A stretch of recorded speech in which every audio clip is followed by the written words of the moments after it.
سلیم شہزاد میرا نام ہے، میرے والدین نے جو رکھا تھا۔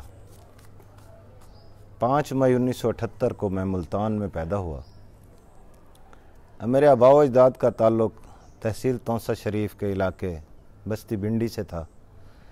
مقامی کاشتکار گھرانہ تھا اور تعلیم سے بھی وابستہ تھے۔ میرے دادا وہ بھی ٹیچر تھے، میرے والد صاحب بھی یعنی تعلیم تدریس کے شعبے سے وابستہ تھے۔ پھر میرے والد نے ہجرت کی 1940s میں تقریباً۔ پھر ہم لوگ ملتان آ گئے۔ 10 بہن بھائیوں میں میرا 10واں نمبر ہے۔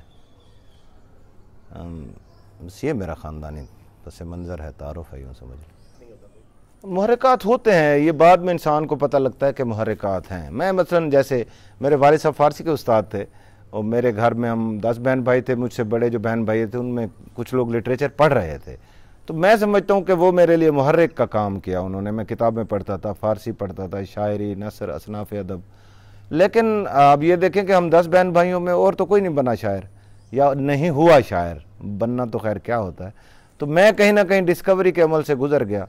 تو میں مطلب دونوں حوالوں سے کہتا ہوں، بعد میں اندازہ ضرور ہوتا ہے کہ جب آپ ڈسکور کر لیتے ہیں تو وہ بنیادی محرکات سے لے کے آگے ضمنی اور ثانوی محرکات ضرور ہوتے ہیں انسان کی زندگی میں۔ میں آپ کو ایک عرض کروں احمد بھائی کہ یعنی جب آپ ڈسکور کر لیتے ہیں اس کے بعد آپ بنیادی طور پہ بیان پہ کام کر رہے ہوتے ہیں۔ انسان کہیں نہ کہیں آوازوں سے متاثر ہوتا ہے۔ میں جیسے غالب سے، میر سے، اقبال سے، فیض احمد فیض سے، ناصر کاظمی سے، احمد فراز سے، افتخار عارف سے متاثر تھا، تو کہیں آوازوں کے ہجوم میں بات کرنے کا عادی ہو گیا۔ وہ جیسے عربوں کا ایک محاورہ ہے نا، لِتَكَلَّمُوا لِتَعَرَّفُوا، کلام کرو تاکہ تمہارا تعارف ہو۔ تو میں اپنے بنیادی تعارف سے آشنا ہوا تھا اس وقت۔ پھر میں نے شعر کہنا شروع کیے۔ اس کا تعلق آپ کی بالغ نظری سے ہوتا ہے، شعور کی بالغ نظری سے، کہ آپ کو احساس ہونے لگتا ہے کہ اب یہ شعر ہے۔ آپ دیکھیں شعر کو صرف وزن میں کہہ دینا تو شعر نہیں ہے نا، یعنی اگر آپ وہ پراپر کیفیت کو ٹرانسفر نہیں کر پا رہے جو دراصل آپ نے محسوس کر کے باہر نکالی ہے اور وہ دوسرے کو نہیں دکھا پا رہے، تو آپ صرف یعنی یوں سمجھ لیں قافیہ پیمائی کر رہے ہیں، شعر نہیں کہہ رہے۔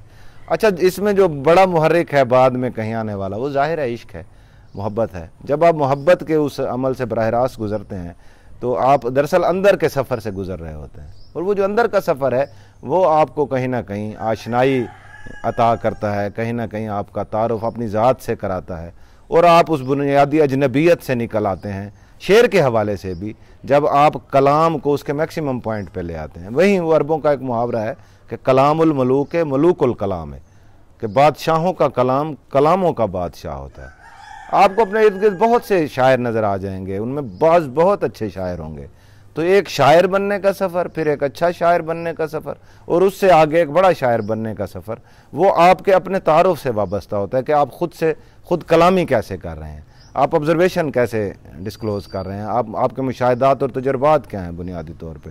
تو اس کے بعد ظاہر ہے پھر آپ کو کلام پہ ایک دسترس حاصل ہو جاتی ہے جس میں آپ بنیادی اجنبیت سے نکل آتے ہیں۔ جی بالکل ایسے ہے، آپ دیکھیں کہ وہ رک جاتے ہیں۔ اصل میں نے کہا نا، یہ بنیادی طور پہ اندر کا سفر ہے، مشاہدات کا سفر ہے، یہ تھرڈ آئی ہے، یہ وہ مطلب ہے 7ویں آسمان 8ویں آسمان کا سفر ہے جہاں آپ کو مسلسل متحرک رہنا ہوتا ہے۔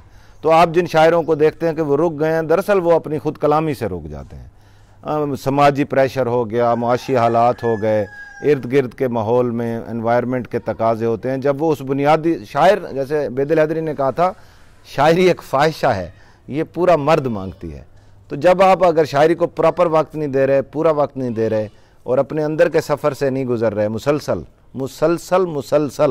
تو ظاہر ہے پھر آپ جمود کا شکار ہوتے ہیں، اور جمود میں پھر آپ ظاہر ہے نئی چیز نہیں نکال سکتے۔ میرا خیال ہے کہ شاعری ہو ہی اس وقت ہمارے سرائکی وسیب میں رہی ہے، اردو شاعری۔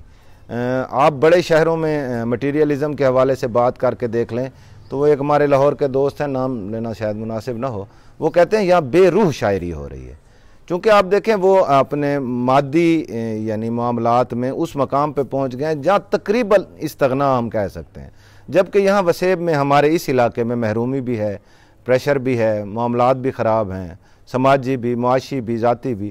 تو اندر کہیں نہ کہیں ارتقاء کا عمل جاری ہے یہاں کے لوگوں میں، اس وجہ سے زیادہ اچھی اردو شاعری ہمارے اس پٹی میں ہو رہی ہے. یوں سمجھ لیں ساہیوال سے آگے ڈیرہ غازی خان، جام پور، راجن پور، ادھر سے لیا، میاں والی، ڈیرہ اسماعیل خان تک اردو کے شاندار شاعری ہو رہی ہے بلا تخصیص.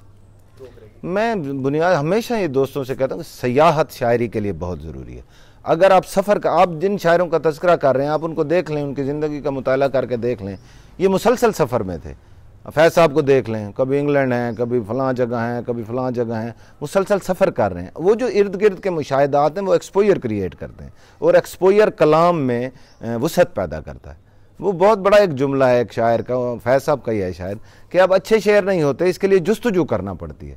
تو جستجو کیا ہے؟ بنیادی طور پہ قافیہ پیمائی تو شاعر کے لیے کوئی مسئلہ ہی نہیں ہے. اگر وہ نئے تجربات سے نہیں گزر رہا، نئے مشاہدات سے نہیں گزر رہا، تو پھر ظاہر ہے وہ جمود کا شکار ہو رہا ہے. تو یہی وجہ ہے، آپ نے جن دوستوں کا تذکرہ کیا آپ ان کی شاعری اٹھا کے دیکھ لیں، ان کے حالات زندگی اٹھا کے دیکھ لیں. سفر کر رہے ہیں، سیاحت کر رہے ہیں، مختلف لوگوں سے مل رہے ہیں. ہم انسانی کیفیت کا نام ہی تو شاعری ہے.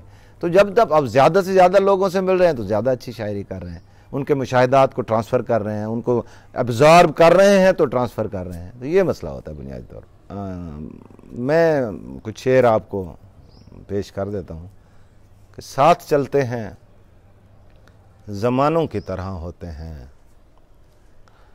ساتھ چلتے ہیں زمانوں کی طرح ہوتے ہیں، یار تسبیح کے دانوں کی طرح ہوتے ہیں، روغن و رنگ سے مضبوط نہیں ہو سکتے، ہم جو بوسیدہ مکانوں کی طرح ہوتے ہیں، عین ممکن ہے ہمیں کوئی کبھی ڈھونڈ ہی لے، قیمتی لوگ خزانوں کی طرح ہوتے ہیں.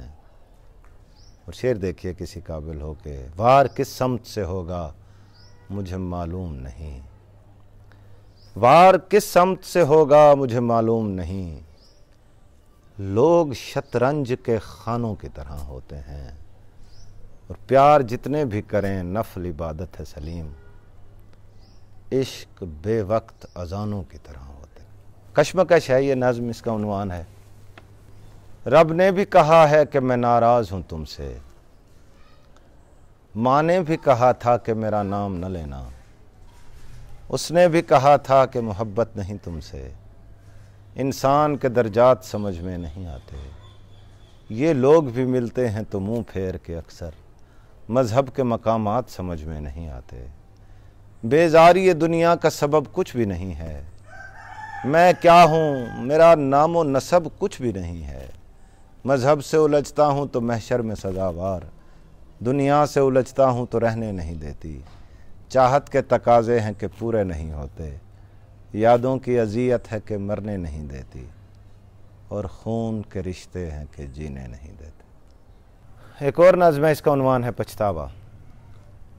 بابا آپ نے ٹھیک کہا تھا، وقت کی مٹھی کھل جائے تو آس کی تتلی اڑ جاتی ہے. بابا آپ نے ٹھیک کہا تھا، وقت کی مٹھی کھل جائے تو آس کی تتلی اڑ جاتی ہے، ایک سناٹا رہ جاتا ہے، بس پچھتاوا رہ جاتا ہے. بابا آپ نے ٹھیک کہا تھا، خواب کی عمریں کم ہوتی ہیں، اور جب آنکھیں کھل جاتی ہیں ایک اذیت رہ جاتی ہے، صرف حقیقت رہ جاتی ہے. بابا آپ نے ٹھیک کہا تھا، بابا آپ نے ٹھیک کہا.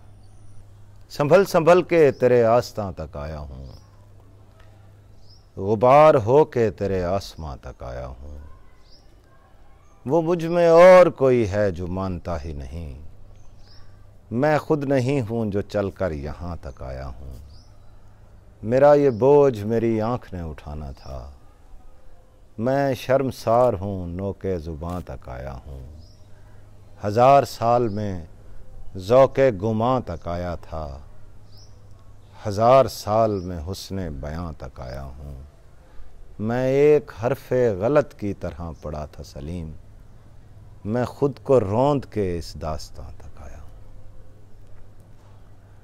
اسے بھلا نہیں پاؤ گے شام ہوتے ہوئے، کہا تھا چاند نے بالائے بام ہوتے ہوئے، ہوس نہیں تو میں سیراب کیوں نہیں ہوتا، عجیب پیاس ہے ہونٹوں پہ جام ہوتے ہوئے، اب اپنے آپ کو محدود کر رہے ہو تو کیا، یہ پہلے سوچ کے رکھنا تھا عام ہوتے ہوئے، سلیم اب بھی وہی نام ہے دعاؤں میں، کسی کے حسن طلب کا امام ہوتے ہوئے، اگرچہ ٹھہرے ہوئے پانیوں میں زندہ ہوں، عجیب حشر بپا ہے قیام ہوتے ہوئے۔ اور شعر دیکھیے کہ ضرورتوں کے تقاضے تو کم نہیں ہوتے، سو اپنے دام بڑھا دو غلام ہوتے ہوئے، سلیم اب بھی وہی نام ہے دعاؤں میں، کسی کے حسن طلب کا امام ہوتے ہوئے۔ سر اگر اپنی شاعری میں کچھ مغلظات کا اضافہ کر لیں تو بڑا کمال ہو سکتا ہے، بس یہ کمی رہ گئی ہے اپنی ہاں شاعری جی میں۔ ہاں جی۔